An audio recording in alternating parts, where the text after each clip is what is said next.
The views and opinions expressed in this program are those of the guests and do not necessarily reflect the official policy or position of the hosts and creators of this program.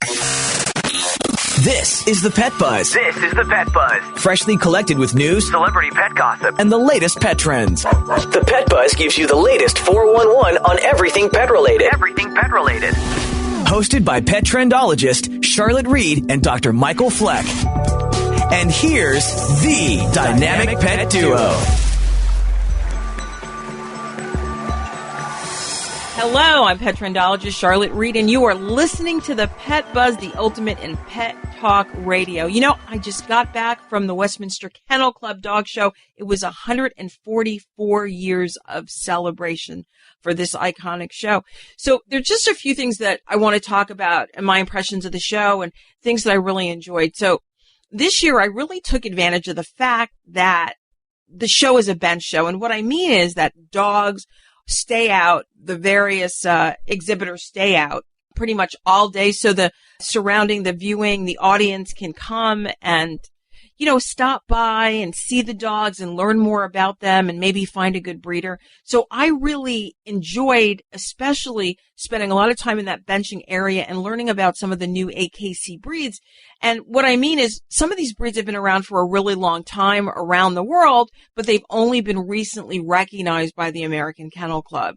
So, like I said, bench shows are very rare these days, but it really allows you to see so many great dogs in the area and not only learn about the dogs, but their origins, and also meet handlers, breeders, and others, and really learn more about showing dogs as well as various issues in the areas in which these breeder owner handlers and others live. So, for example, I talked to a gal who lived in Ohio about the puppy mill situation in Ohio as well as Missouri.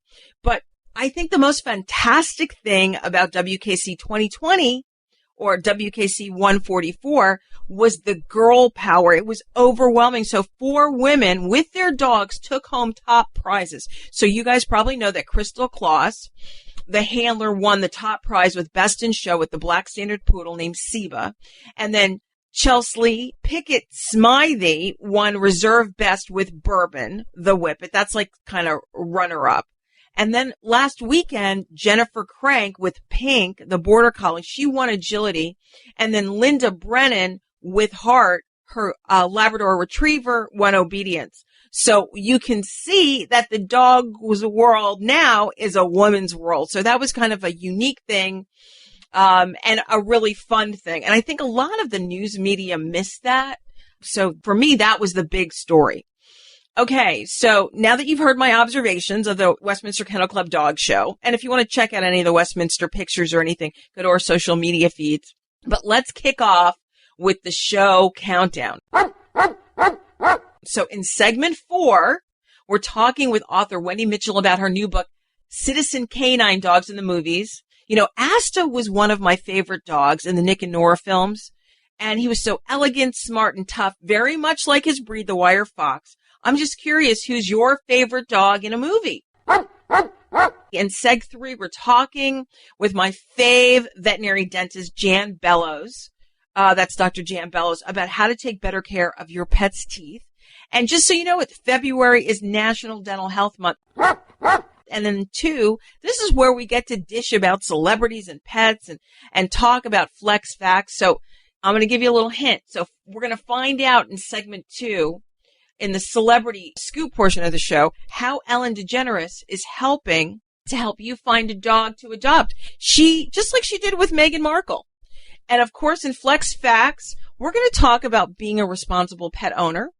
And then 1, if your dog is your best friend, you don't want to leave him or her behind when you visit New Orleans. If you've traveled with your pets before, you know it can be tough to plan an itinerary that includes your furry friends. Fortunately, New Orleans, or Nolans, is a super dog-friendly city. So, joining us today is Mark Romig, Senior Vice President and Chief Marketing Officer for New Orleans and Company, to talk to us about pet-friendly New Orleans. Mark, welcome to the Pet Buzz today. That's great to be with you from New Orleans. Hey, why is New Orleans such a great pet-friendly city? I think the best thing about New Orleans is that it's so walkable. It provides the perfect setting for your dog to get exercise while the family is able to visit all the famous landmarks like Jackson Square and the riverfront along the Mississippi River. That's true. And what I love about it is the fact that you can walk everywhere. I love to walk in New Orleans. It's great. Yeah, we have so much green space. Audubon Park, Crescent Park, City Park, Lafitte Greenway, and it's very accessible. It's one of the most walkable cities in the nation. So, one of the most contributing factors to having a good vacation is finding a good hotel. Does New Orleans have many pet-friendly hotels at a variety of price points? Oh, yes. We have over 30 pet-friendly accommodations for every price point. I'm going to give you, for instance, Hotel Monteleone, which is located on Royal Street. The very famous Royal Street offers a pet package that treats your four-legged friend like royalty. Dogs will enjoy monogrammed food and water bowls, mats, a chew toy, gourmet treats, and much more. So that's just a wonderful way to experience New Orleans. And then we have luxurious hotels like the Roosevelt and the Windsor Court, which welcome your pets for an additional fee, as well as properties like Town Place Suites, Drury Plaza, and Homewood Suites, Metairie, New Orleans, with varying fees. So you can get something for really all price points in New Orleans. That's awesome. Yeah, it's really great because, it's like you never know what your budget's going to be, or maybe this is a last-minute trip, so you're kind of watching what you're spending. And I think that's important. You had a question, Dr. Fleck. I did. So when we forget a sweater or coat, we can always buy something we've forgotten when traveling. But what about our dogs? Is there a good number of pet stores in the Crescent City? Oh, yeah. In fact, let me give you two examples. Southern Paws in the French Quarter, or the NOLA Bark Market in the Bywater you can use to pick up last-minute needs for your best friend. These stores are also perfect for getting your dog a special New Orleans souvenir or Mardi Gras apparel. And, of course, we've got retail all around the city for you to enjoy with your pet for those last-minute needs. But, yes, your dog will be dressed very well here in the city of New Orleans. One of the things that when I was walking around the French Quarter is I found a store that makes custom doggy and kitty Mardi Gras outfits. So I thought that was super cool. I think it's Chi-Chi something or other. Chi-Chi. Yeah, we also have a very strong following for the New Orleans Saints, and you can also find some great Saints-themed outfits as well. Totally awesome. Well, when visiting a city, my dog and I like to hang out with the locals. I think that's where we get the great information. And, where's a good place to take your dog and kind of meet some of the four-legged New Orleanians? Well, one of the most successful locations that has been in existence for several years is the NOLA City Bark, B-A-R-K. It's a 4.6-acre piece of land within our world-famous city park designated for dogs to exercise and play. It includes a double-gated entrance and separate areas for smaller and larger dogs. It has a dog-level water fountain, shaded pavilions, and then seating areas for you to enjoy the action. We've got paved walking paths, doggy pools, and mud mitts for bathroom break cleanup. That's always good to have. And it's open from 5:30 a.m. until 9 p.m. every day except Tuesday, when the park opens at 1 p.m. Now, a permit is required to enter the park, and temporary tourist permits can be acquired for as little as $10. Ooh, that's not bad. I'm going to need one of those. Can I get it through you when I come? So why is coming to New Orleans in February a great idea for dog lovers? Well, I got to talk to you about the Crew of Barkas. Oh, this good. is on February the 16th. It's the best parade. Man's best friend is the center of this Mardi Gras parade on Sunday, February 16th, where crowds gather to watch dogs and their owners parade through the streets of the French Quarter. It's a real licensed Mardi Gras crew, and you can also be part of it. You can register your pet beforehand and walk in the parade, so have fun with that. It is so cool that the pets have their own parade at Mardi Gras. Isn't that cool? I think it's great, but it just goes to show you that these four-legged friends really are part of our family. God, I love the culture of New Orleans. It's so great. Well, Mark, thank you for joining us today. Well, thank you. It's a pleasure speaking with you, and we hope to see you and your listening audience and their furry friends here in New Orleans. Great. So that was Mark Rumig, Senior Vice President and Chief Marketing Officer for New Orleans & Company. To learn more about New Orleans and to help you plan your trip, visit neworleans.com. So next up, celebrity pet news and flex facts. We're going to talk about how Ellen DeGeneres wants to help pet lovers like she did with Meghan Markle. You are listening to The Pet Buzz with pet trendologist Charlotte Reed and veterinarian Dr. Michael Fleck.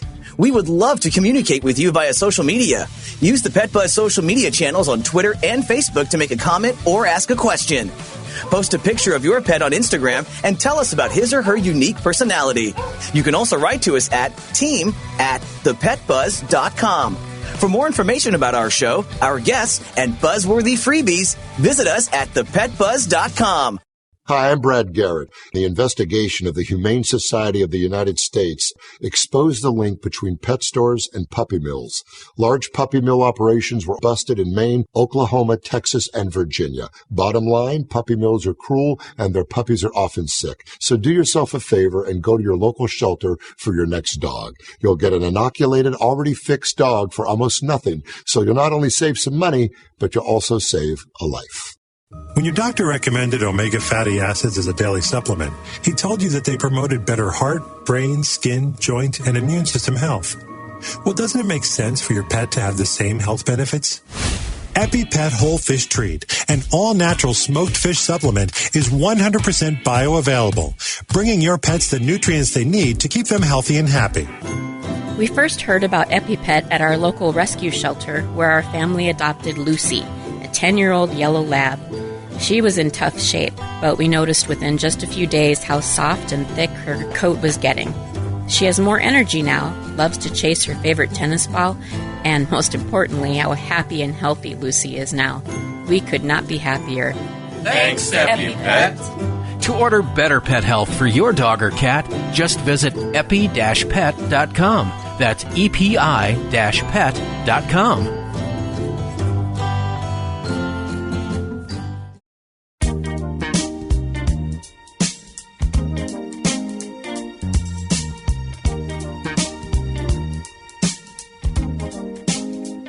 Thank you so much for joining us on the Pet Buzz this morning. This show is hosted by the dynamic pet duo. I'm pet trendologist Charlotte Reed. Okay, so let's kick off the segment with some celebrity pet news, one of my favorite sections of the show.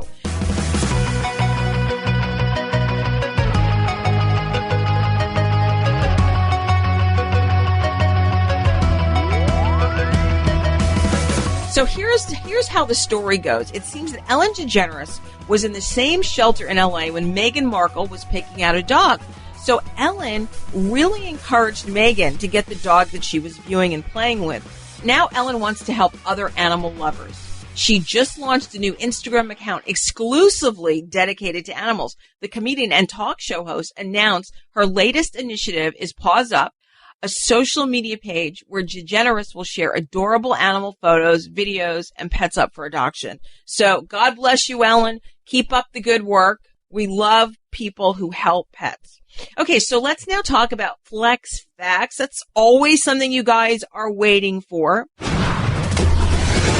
Welcome to Just the Facts. Just the Facts. Fact or fiction? Just the facts, ma'am. You want answers. I want the truth. This is going to take long. You got the time.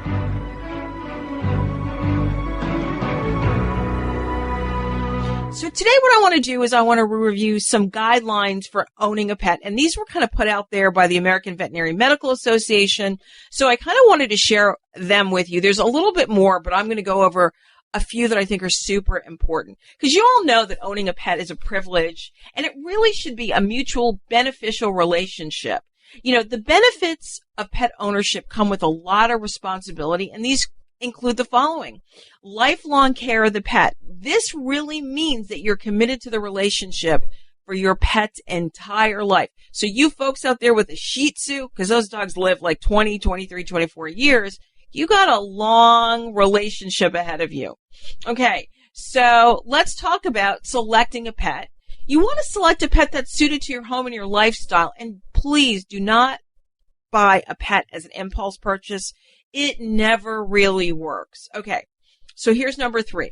Recognize that owning a pet requires an investment of time and money. You've got to keep your pet groomed, and you've got to keep your pet fed at a consistent time, and you've got to walk your dog, take your dog to the vet. And a lot of those things require time and money. So don't get a dog you can't afford. So for example, a big dog's going to eat a lot more than a little dog, but some little dogs need grooming, and grooming can add up. And really, your dog needs to have his bath and be groomed and have his nails cut on a really regular basis every 4 to 6 weeks. So all of that's time and money. Okay. So think about how many pets you have. So I know I have tons of pets. I have a cat and I have 7 dogs. I know that I picked a number of pets that I can afford and that I have time for. Also, my home environment is safe for all these little buggers. So you have to think about that. And so these things include, you got to make sure you have appropriate food. You got to have fresh water 2 or 3 times a day. Make sure you have shelter for the pet.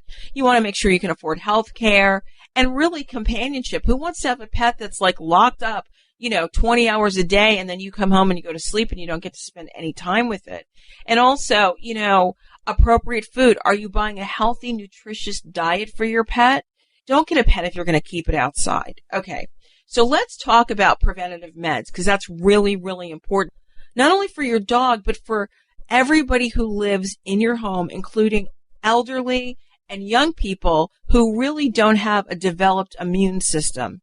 Okay. Or their immune system could suffer because of their age and their health conditions already. Okay. So really, you've got to make sure you can provide vaccinations, parasite control, any therapeutic health care for the life of your pet in consultation and recommended by your veterinarian. It's really important. We talk about that all the time. You really have to have a relationship with your veterinarian.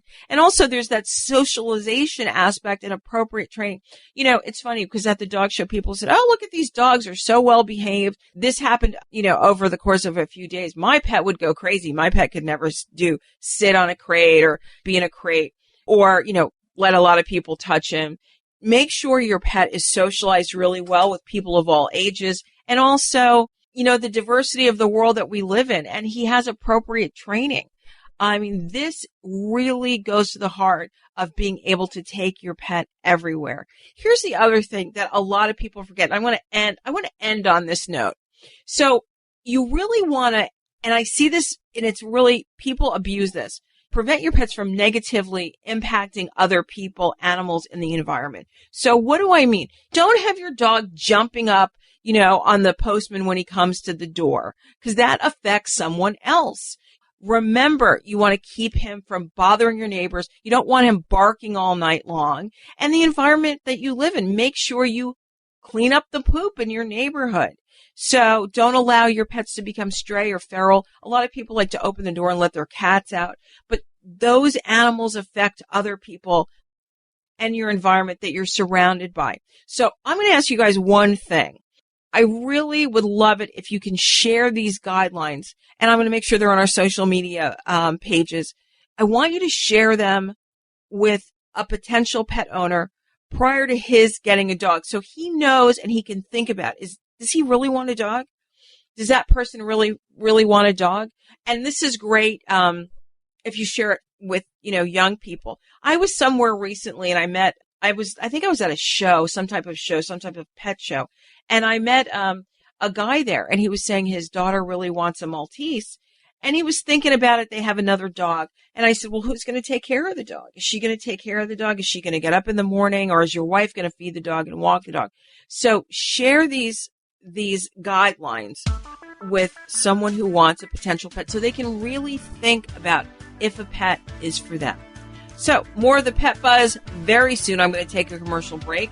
I bet you can't wait for my I Likey of the week. I'm going to give you a hint. Guess where I'm going to go shopping? For my pets, of course.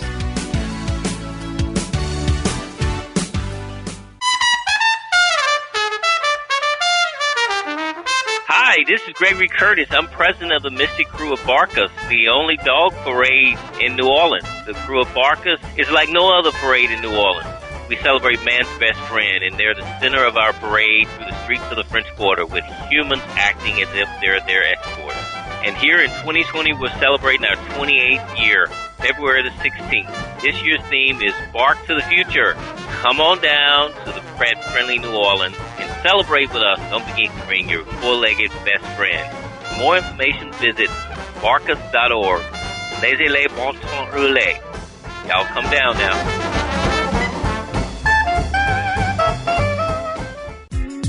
I'm pet trendologist Charlotte Reed with a Healthy Pet, Healthy You tip. There are many reasons that you might have to shelter at home with your pet, such as unsafe air quality, dangerous roads, and or high winds and flying debris, but you have to be prepared. So here are some suggestions. Make sure your pet's inside. If it's unsafe for you to be outside, it's unsafe for him too. Know the location of your pet's emergency go bag. It should have already been stocked with extra food, water, first aid kit, and other essentials your pet needs. Take your pet with you to a room that's safe. The room's location is based on whether you are sheltering from a hurricane, earthquake, tornado, flood, or blizzard. If there's a wildfire, it's best to take your pet and leave the premises immediately. Bring a battery-operated radio to ensure that you can get updates from emergency officials, even if the power goes out and your phone or internet connection are down. If time allows, move your pet's favorite bed or blanket to your safe room so that you can make him as comfortable as possible until the threat passes. Since pets can get restless if cooped up inside in one room, bring items to keep him engaged, such as toys, games, and learning activities. Make sure your pet has a place to relieve himself. Keeping puppy pee pads on hand can be useful for this purpose, as can potty training your dog to go indoors. Have a few disposable litter boxes for cats, too. Make sure to have cleaning supplies on hand in case of an accident. Keep your pet away from the windows. Debris may be flying around during a storm due to high winds. In fact, the Center for Disease Control and Prevention says that flying debris is the most common cause of injury during a hurricane. Be ready for you and your pet to leave at a moment's notice. Keep your dog's leash, crate, or carrier and any necessarily travel gear near the exit. For cats, have a carrier or pop-up shelter and other essentials. Once gone, you can refer to your emergency evacuation plan. You know, pets know when there's panic in the air, so try to remain as calm as possible. This is pet trendologist Charlotte Reed with a Healthy Pet, Healthy You tip. Stay safe.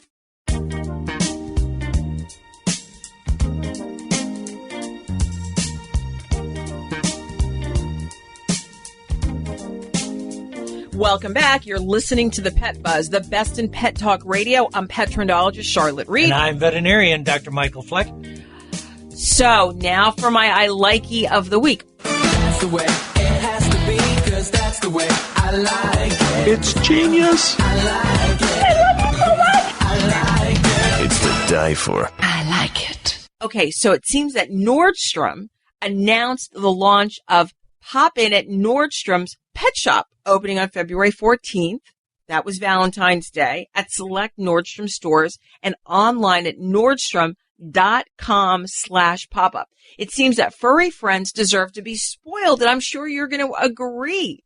So you want to treat them to a selection of more than, get this, at Nordstrom's pop-up, 200 toys and treats and clothes and accessories from brands like Dog Threads, Deucin' and Deucin', Hot Diggity Dog, Hudson Bay, Lalo, and exclusive styles from Champion, dog behavior expert Katie Kimmel, Lauren Stern, which I think sounds good. Love Thy Beast, designer Susan Korn of Susan Alexandra. These shops also feature personalization stations, an assortment of clothing and pet accessories for humans who love their pets. So you guys can get maybe matching shirts or sweatshirts, and or you get something with your pet's name on it. I always think that's a great thing. Personalization is what it's all about these days. And throughout the duration of the Pop In at Nordstrom's, they're going to host these great weekend events for pets and for their humans. So think about doggy ice cream socials, and there's even going to be a Catter Day for cat owners, as well as, of course, pet adoption events. So we're glad to hear that. So these Pop In at Nordstrom's really were launched in October 2013 as an ongoing series of themed pop-up shops that transition every 4 to 6 weeks to offer new shopping experiences and a batch of new, sometimes exclusive merchandise. And the pop-ins take two forms. One's a shop curated around a theme featuring brands across different, categories, like the one we're just talking about, the pet pop-in at Nordstrom's, or there's a partnership with a single brand to bring the world of this particular brand to customers. So Pop-In at Nordstrom's was built as a monthly rotation. So it's a great idea to go check one out. The shop, like I said, features a mix of hand-picked merchandise spanning from very high to low prices, and price points can start as low as $5, which I'm thrilled about. So pop in at Nordstrom's. Pet Shop is available at 10 Nordstrom's locations and available online at Nordstrom's.com/pop. Now, here's the thing. I am going to get to one of these pop-ups in the next 4 to 6 weeks. I don't know how I'm going to do it, but I'm really kind of curious how it's going to work. So let me tell you where they are. So if you are listening out there and you can go visit one, go visit, take a picture, take a selfie, and send it to me. Okay, at team@thepetbuzz.com. So there is one in Bellevue, Washington, Vancouver, British Columbia, Toronto, Ontario, Austin, Texas, downtown Seattle, Chicago, Illinois. There's a flagship store in New York. There's a shop at Dallas, Texas, Costa Mesa, California, and the West Village. I had no idea there was a Nordstrom's in the West Village. And I'm totally digging this. But you know what I dig more? I dig pet dental care, which is sorely lacking with American pet owners. Joining us today, and we're pleased in having him join us, is veterinarian Dr. Jan Bellows. He is a legend as a veterinary dentist. He is the founder of All Pets Dental in Weston, Florida. Dr. Bellows, welcome to the Pet Buzz. Glad to be here. So we recently learned that about 2% of pet owners brush their pets' teeth. Why is it that the number is so low? The number is just so low because of the hassle involved. Now, you have to figure out what it takes. They have to get out the toothbrush, then they put on some sort of toothpaste, and they shouldn't use their own toothpaste because they can't be swallowed. And then the owner has to open up the pet's mouth, put their hands inside, and after that, they have to figure out which part of the tooth they brush. They brush the outside, the inside, upper, lower, all of it, and the animal is gagging along the time. So it is such a hassle. And another big problem is what to do with the toothbrush after. Do you put it next to your toothbrush in the bathroom? Do you put it in that right? Do you put it in that kitchen drawer that has all the dust growing in it? And how often do you replace it? So most people, even though it's the gold standard, most clients just do not brush their pets' teeth. They love their animals. They understand that they should. Another big problem is that people brush their own teeth so they can talk to other people without, having communication problems, with halitosis.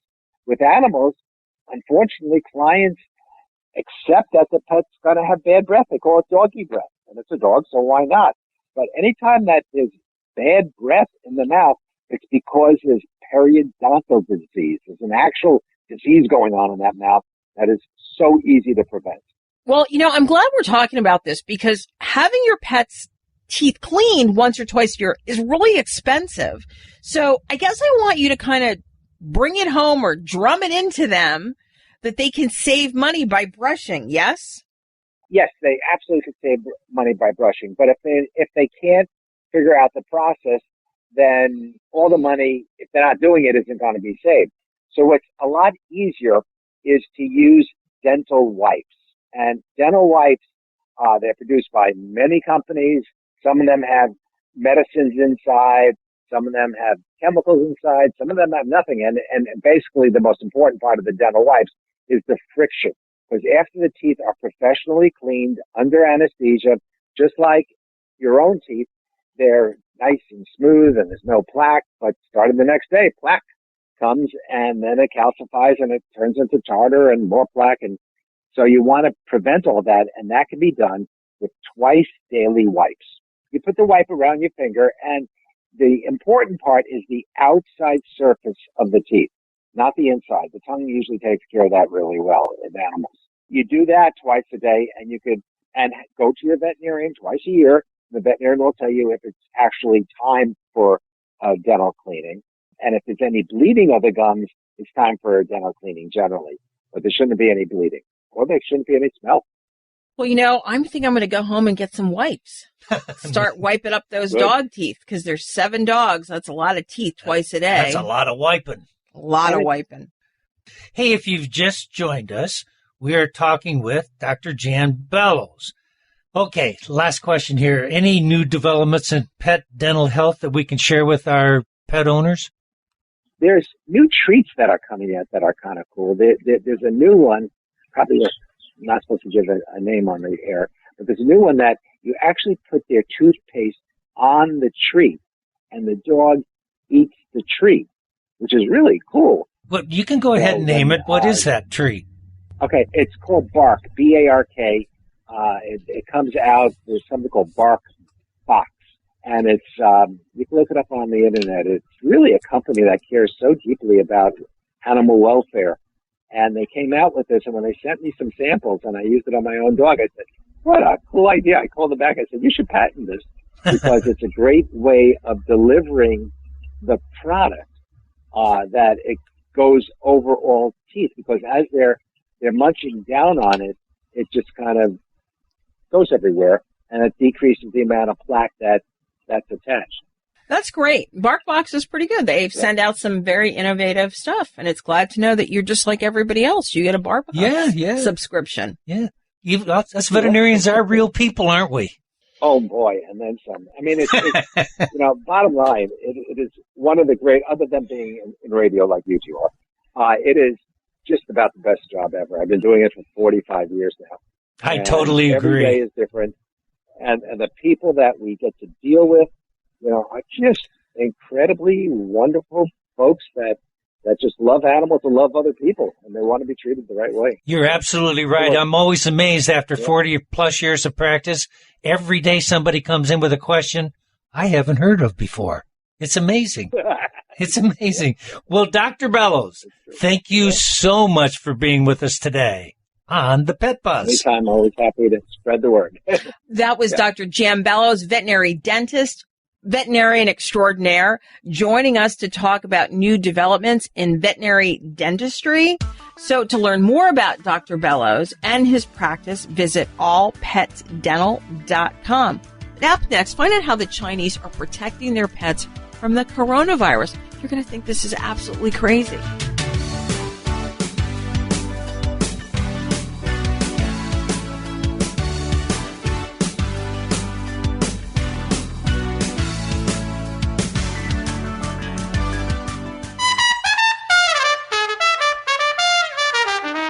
Hi, this is Gregory Curtis. I'm president of the Mystic Crew of Barkus, the only dog parade in New Orleans. The Crew of Barkus is like no other parade in New Orleans.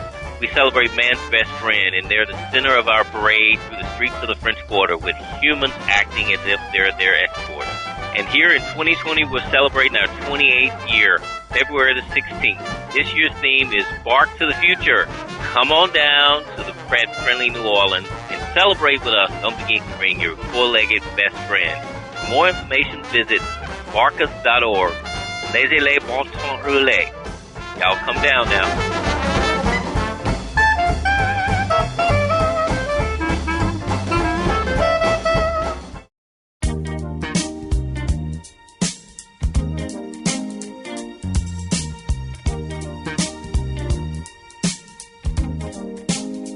I'm petronologist Charlotte Reed. I'm veterinarian Dr. Michael Fleck. We're urban, suburban, and country. But you guys know that. So I wanted to go into the global news because I think this is completely crazy, but it's also fascinating. And now, Pet Buzz news from around the globe.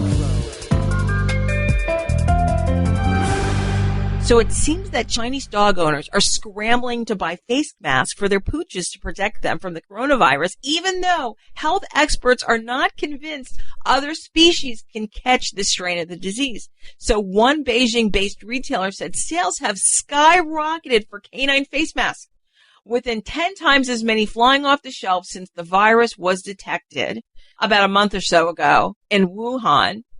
Can you believe that? Dogs and face masks. Okay, so according to one e-commerce vendor, most dogs have started to wear masks because this virus, people pay more attention to their health and that of their animals, which I think is a good thing because, back in 2003 when they had SARS, a lot of Chinese people, when they thought they could get SARS from pets, were throwing their pets out of the window and dumping them. So it seems that many folks who started selling the masks to protect dogs against air, that's why originally it was done. So folks started selling these masks to protect dogs against air pollution, which there's a lot of air pollution in China. So now it can be said that these devices help prevent dogs from licking infected people or infected surfaces. So if you're in China or anywhere, don't let your dog lick anyone. If he's been to China or near China or been on a ship, whatever. If you guys know, that ship was like quarantined. So people were stuck in their those little ship cabins. So you can imagine. So just find out before your dog sniffs and licks anyone where they've been recently. Okay. So the World Health Organization said it's unclear whether the virus has any impact on the health of the animals. But China's National Health Commission warned that pet owners should be cautious about being around infected patients, of course. So I just want to know, would you have your pet wear a mask? So I posted pictures of dogs in masks. Check out the ThePetBuzz social media feeds. Now let's bring on our next guest. The Oscars were recently upon us. So many great movies like Once Upon a Time, Joker, and so many great actors like Brad Pitt. But it's really too bad we haven't seen any good pet movies in a really long time. I mean, there's some that are out there. And if you guys recall, we talked with Kevin Carr about cats not too long ago. So let's reminisce about dogs who have graced our silver screen. And joining us today is Wendy Mitchell, the author of Citizen Canine, Dogs in the Movies. Wendy, thanks for joining the ThePetBuzz today. Thank you so much for having me. I'm very excited to talk to you. Hey, what inspired you to write a book about dogs in the movies, and what inspired the title? Well, I've been writing about the film industry for a long time, usually more serious topics about how films are financed or produced. But I noticed watching all these films, I would just melt anytime a dog was on screen. And I thought there must be other people out there like me who love dogs, who love movies, and who really love dog movies and want to know more about them. So I just really thought it'd be fun book to watch all these films again, research the real dogs that play these famous roles, find out how they're trained. So it was a lot of fun to work on. With the title, we really wanted to pay homage to classic Hollywood, but have a little bit of fun with it. This is a fun book. So we thought Citizen Canine was the perfect movie pun for these dogs in movies. Well, I'm just curious, what was the first movie to have a dog, and how many movies have dogs been featured in? Well, as long as we've had movies, we've had dogs in the movies. It starts way back with the Lumiere brothers, who invented cinema. And you can see a stray dog wander into one of their shops from 1897.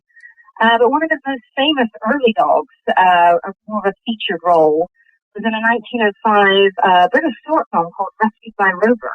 A marvelous collie was playing this dog, Rover. And in fact, that's where the name Rover became so popular for dogs. It became this sort of cliche name because of Rescued by Rover in 1905. For my book, I actually started in 1918 with Charlie Chaplin's A Dog's Life, which is just a marvelous film. You've got Scraps the dog being as great with physical comedy as Chaplin himself. And I think how many films have had dogs in them, nobody's got an exact answer. I did my research and I found at least 450 films that would have dogs in at least a sort of passing role. And I think there must be hundreds more other than that. You know, it's interesting. I think the first dog I ever fell in love with was the dog in Our Gang Comedy. Mm-hmm. That was one of my favorites. But really, I'm just curious, if you do have a favorite, Wendy, what is it? Who's your favorite dog? Well, it kind of depends on the day you ask me, but I think today I'll probably go with Benji. I love that this dog who played Benji, his name was Higgins, was a real mutt. You know, this is not a pedigree pampered dog. This is, a mixed breed who was already 14 years old when this Benji film was made in 1974. So it's an old dog. It doesn't look it on screen. He's doing great physical stunts, but I love how you can just see a lot of emotion in this dog's face. And I think he was one of the most emotive dogs we've seen on screen. But I love that, he starts out as a mutt. He ends up a global superstar. Even somebody like Alfred Hitchcock said he was a Benji fan. What's your favorite dog, Dr. Fleck? I think Marley or Lassie. Marley, I can see that based on your age. I can see Lassie being one of your favorites. Yeah. Well, if you've just joined us, we're talking with Wendy Mitchell, author of the new book, Citizen Canine, Dogs in the Movies. You had a question, Dr. Fleck. Yeah, I'm thinking about those famous trainers. Who trained Marley, who was such a disaster? Did he really need a dog movie trainer? It's a good question because I did interview several trainers for the book and just found out how, not only how professional and dedicated they are, but how much they love these animals. They get to know each dog's personality. Marley and me, it took 22 dogs to play that role at various stages of Marley's life. So I know when Brie Larson did Captain America, there were a bunch of cats, as well as Cats in Pet Sematary. So who knows, maybe cats will be your next book. But before you go, give us the 411. I mean, who published the book? Where can I find it? And when is it going to be released? Well, thanks. From Chronicle Books in the U.S. Hopefully buy it at all good bookstores and major online retailers as well. Awesome. I can't wait to have a copy. I know, it's going to be really interesting. I think it'll inspire me to see more movies. Well, Wendy, thank you so much for joining us today. Thanks for having me. I always love talking about dogs and movies. So, it's always too soon to wrap the show, but before we go, we want to give you a preview for next week's show. So next week, we're talking to Crystal Kloss, the winning handler of the 144th Westminster Kennel Club Dog Show, about Siba, the Black Standard Poodle, who captured our hearts, or we could say America's favorite dog these days. We're going to talk about pet tech and new products that are really interesting. And then, of course, we're talking with a representative from the Animal Legal Defense Fund about Justice Week for Animals. Last week we covered it, and actually the highlight was talking about Justice, the horse. He was the spokes animal for the National Animal Legal Defense Fund Justice Week for Animals. But anyway, before we move on, we want to thank our guests. We want to thank Mark Romig, Dr. Jan Bellows, and Wendy Mitchell. And of course, we must always thank our sponsors, the Animal Medical Center of Bradenton and EpiPet, making better skin, coat, and ear care products for healthier pets everywhere. Now, you guys know this. If you have a question, write us at team@thepetbuzz.com. We'll cover your question, your comment on next week's show. But also sign up for our new newsletter. We want to keep in touch with you guys about what's going on, what my travel schedule will be, where I'm going to be this weekend. Starting on, the 15th, you can see me on Fox New Orleans. I'll be on at 7 o'clock in the morning talking about pet dental health. If you missed it, then you obviously can see the video on our social media channels. And then I'll be in New Orleans for Crew of Barkus, which is the only licensed Mardi Gras parade that focuses on our dogs. So that's going to be really exciting. And then next week, I'm going to be on Fox Columbus and Fox Detroit on, believe it or not, 2 days, 2 shows, one in the morning, one at night, on February 20th. Then I come home for a few days. Obviously, we have the show the following week. And then I'm going to Houston to be on Fox Houston. I'm going to talk about pet dental health. And then I'm in Orlando for Global Pet Expo, the largest pet expo. And then I'm going to be on Fox Orlando on the 26th of the month. So really sign up for that newsletter so you can keep in touch with me and all the shows that I'm doing and really learn more about the show and what we're going to talk about. So if you miss any portion of this show, The Pet Buzz, you can visit our social media channels as well as your favorite streaming channel and listen to the linked podcast on Monday morning. But most importantly, remember, we're here each week to help you take better care of your pets. Peace out and pet love. Goodbye. Thank you for listening to this episode of The Pet Buzz. The Pet Buzz is hosted by the dynamic pet duo, pet trendologist Charlotte Reed and Dr. Michael Fleck. Tune in each week for the latest 411 on everything pet related. Visit our website at www.thepetbuzz.com. Learn more about us, the show, and our guests.